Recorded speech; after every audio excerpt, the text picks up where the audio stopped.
ഗ്ലോബിങ്സിന്റെ പുതിയൊരു വീഡിയോയിലേക്ക് നിങ്ങൾക്ക് ഏവർക്കും സ്വാഗതം. സംസ്ഥാനത്തെ ഏറ്റവും വലിയ ആശ്വാസ സഹായ പദ്ധതിയായിട്ടുള്ള സാമൂഹിക സുരക്ഷാ പെൻഷനുമായി ബന്ധപ്പെടുത്തി 1600 രൂപ നമ്മുടെ വീടുകളിൽ ആരെങ്കിലും വാങ്ങുന്നുണ്ടെങ്കിൽ തീർച്ചയായിട്ടും ശ്രദ്ധിക്കേണ്ടതാണ്. മാർച്ച് ഏപ്രിൽ മാസങ്ങളിലൂടെ ലഭിക്കാൻ പോകുന്നത് 4800 രൂപയുടെ ധനസഹായമാണ്.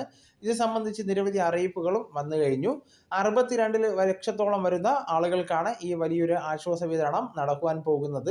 ബാങ്ക് അക്കൗണ്ട് മുഖേന അല്ലെങ്കിൽ നേരിട്ടോ ആയിരിക്കും വിതരണം നടക്കുന്നത്. അതോടൊപ്പം തന്നെ മാർഗദീപം എന്ന് പറയുന്ന സ്കോളർഷിപ്പ് ഉണ്ട്.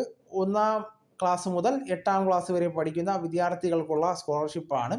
ഇതുമായി ബന്ധപ്പെടുത്തി 12ാം തീയതി വരെയായിരുന്നു അപേക്ഷാ തീയതി. നിലവിൽ അതിൻ്റെ അപേക്ഷാ തീയതി നീട്ടിയിട്ടുണ്ട്. അപ്പോൾ ഇതുമായി ബന്ധപ്പെടുത്തിയുള്ള വിവരങ്ങളാണ് ഇന്നത്തെ വീഡിയോയിലൂടെ നിങ്ങളുമായി പങ്കുവയ്ക്കുന്നത്. നമ്മുടെ വീഡിയോസ് ആദ്യമായി കാണുന്ന സുഹൃത്തുക്കളാണെങ്കിൽ ആദ്യമേ തന്നെ ചാനലൊന്ന് സബ്സ്ക്രൈബ് ചെയ്യുക. അപ്പോൾ നമുക്ക് വീഡിയോയിലേക്ക് കടക്കാം. സാമൂഹിക സുരക്ഷാ പെൻഷനിൽ നിലവിലിപ്പോൾ മുടക്കം കൂടാതെ തന്നെ നമുക്ക് ലഭിക്കുന്നുണ്ട്. എല്ലാ മാസങ്ങളുടെയും 20-നും 30-നും ഇടയിൽ ഏതെങ്കിലും ഒരു തീയതികളിലാണ് കൃത്യമായിട്ടും ഇതിൻ്റെ വിതരണം നടക്കുന്നത്. അതോടൊപ്പം തന്നെ വിതരണ നടപടികൾ 20-ാം തീയതി എല്ലാ മാസങ്ങളിലും തുടക്കം കുറിക്കുന്നതാണ്.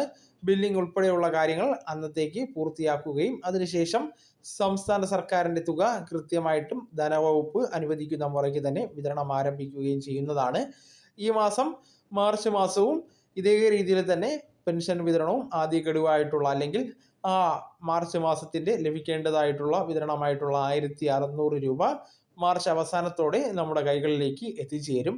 ഇനി ഇതിനു ശേഷം ഏപ്രിൽ മാസം പുതിയ സാമ്പത്തിക വർഷമാണ് ആരംഭിക്കുന്നത്. സർക്കാർ ഈ കുടിശ്ശിക വിതരണം ഉൾപ്പെടെയുള്ള കാര്യങ്ങൾ തുടക്കം കുറിക്കുമെന്ന് അറിയിച്ചിട്ടുണ്ട്. അതുമാത്രമല്ല വിവിധ വിശേഷങ്ങളുള്ള ഒരു മാസം കൂടിയാണ് ഏപ്രിൽ മാസം.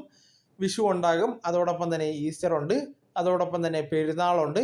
അപ്പോൾ ഇങ്ങനെയുള്ള വിവിധ കാര്യങ്ങൾ ഉള്ളത് കൊണ്ട് തന്നെ ഈ വിശേഷ ദിവസങ്ങളിൽ പുണ്യദിനങ്ങളോടനുബന്ധിച്ച് തന്നെ സംസ്ഥാന സർക്കാരിൻ്റെ ആനുകൂല്യത്തിൽ കുടിശ്ശിക നൽകേണ്ടതായിട്ടുള്ള വിഹിതത്തിലെ ഒരു ഘട്ടവും അതോടൊപ്പം തന്നെ തനത് മാസത്തിൽ നമുക്ക് ലഭിക്കേണ്ടതായിട്ടുള്ള വിഹിതവും ചേർത്ത് 3200 രൂപയാണ് ലഭിക്കുക. ഈസ്റ്റർ, വിഷു അതോടൊപ്പം തന്നെ പുണ്യദിനങ്ങളോടനുബന്ധിച്ച് ഈ ആനുകൂല്യം ഏപ്രിൽ മാസം വിതരണം ചെയ്യുന്നത് ഒരുപക്ഷെ നേരത്തെ ആയിരിക്കും. ആ രീതിയിലാണ് കാര്യങ്ങൾ മുൻ വർഷങ്ങളിലും സർക്കാർ സ്വീകരിച്ചിട്ടുള്ളതും. അങ്ങനെ വരുമ്പോഴാണ് മൊത്തത്തിൽ 4800 രൂപ നമുക്ക് എത്തിച്ചേരുക.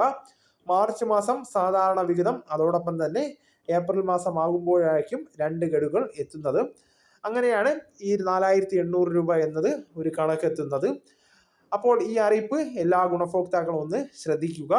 പെൻഷൻ വാങ്ങുന്നവരും അതോടൊപ്പം തന്നെ നിങ്ങളുടെ അറിവിൽ ആരെങ്കിലും പെൻഷൻ വാങ്ങുന്നവരുണ്ടെങ്കിൽ അവരിലേക്ക് നിങ്ങൾ കൃത്യമായിട്ടും ഷെയർ ചെയ്തെത്തിക്കുക. ഇനി അതോടൊപ്പം തന്നെ എന്തെങ്കിലും രേഖകൾ ആനുകൂല്യം സംബന്ധിച്ച് സമർപ്പിക്കേണ്ടതായിട്ടുണ്ടോ എന്ന് നിങ്ങൾ ശ്രദ്ധിക്കേണ്ടതാണ്. ഇങ്ങനെ എന്തെങ്കിലും രീതിയിൽ സംശയമുള്ളവർ സേവനയുടെ പെൻഷൻ വെബ്സൈറ്റിൽ നമ്മുടെ പെൻഷൻ ID അല്ലെങ്കിൽ ആധാർ ഉപയോഗിച്ച് സ്റ്റാറ്റസ് പരിശോധിക്കാൻ സാധിക്കുന്നതാണ്.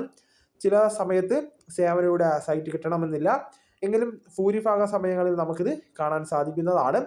സൈറ്റിന് മറ്റ് സാങ്കേതിക പ്രശ്നങ്ങളൊന്നും തന്നെ ഇല്ലെങ്കിൽ നമുക്കത് കൃത്യമായിട്ട് പരിശോധിക്കാനും നമ്മുടെ സ്റ്റേറ്റസിലൂടെ നമുക്ക് എന്തെങ്കിലും വിവരങ്ങൾ ഇതിൽ അപ്ഡേറ്റ് ചെയ്യാനുണ്ടോ എന്ന് നമുക്ക് മനസ്സിലാക്കാൻ സാധിക്കുന്നതാണ്. അതോടൊപ്പം തന്നെ നമ്മൾ ശ്രദ്ധിക്കേണ്ട മറ്റൊരു അറിയിപ്പ് കൂടെ ഉണ്ട്. നമുക്ക് 1 മുതൽ 8ാം ക്ലാസ് വരെ പഠിക്കുന്ന കുട്ടികൾക്കുള്ള മാർഗദീപം സ്കോളർഷിപ്പ് സംബന്ധിച്ച് നേരത്തെ നമുക്ക് അപേക്ഷ വന്നിരുന്നതാണ്. നിലവിൽ ഇതിൻ്റെ അവസാന തീയതി വീണ്ടും നീട്ടിയിട്ടുണ്ട്. നിലവിൽ നീട്ടിയിട്ടുള്ളത് ഈ മാസം 15ാം തീയതി വരെ ആണ് നീട്ടിയിട്ടുള്ളത്. അതോടൊപ്പം തന്നെ ഇതിൻ്റെ അപേക്ഷിക്കുവാനുള്ള വരുമാന പരിധി 1 ലക്ഷം രൂപയിൽ നിന്നും 2.5 ലക്ഷം രൂപയായിട്ട് ഉയർത്തിയിട്ടുണ്ട്. സ്കോളർഷിപ്പ് പ്രകാരം 30% പെൺകുട്ടികൾക്ക് വേണ്ടി സംവരണം ചെയ്തിട്ടുണ്ട്. പെൺകുട്ടികളുടെ അഭാവത്തിൽ നമുക്ക് ആൺകുട്ടികൾക്ക് സ്കോളർഷിപ്പിന് പരിഗണിക്കുന്നതാണ്. അപ്പോൾ ഈ അറിയിപ്പൂടെ നിങ്ങൾ പ്രധാനമായിട്ടും ഒന്ന് ശ്രദ്ധിക്കാൻ ശ്രമിക്കുക. അപ്പോൾ ഈ വിവരങ്ങൾ നിങ്ങളുടെ സുഹൃത്തുക്കളിലേക്കും മറ്റു ഗ്രൂപ്പുകളിലേക്ക് നിങ്ങളൊന്ന് ഷെയർ ചെയ്യുക. നമുക്ക് തുടർന്ന് വിജ്ഞാനപരമായ മറ്റു വീഡിയോസും ആനുകാലിക വിവരങ്ങളുമായി വീണ്ടും കാണാം. അതുവരെ ഗുഡ് ബൈ.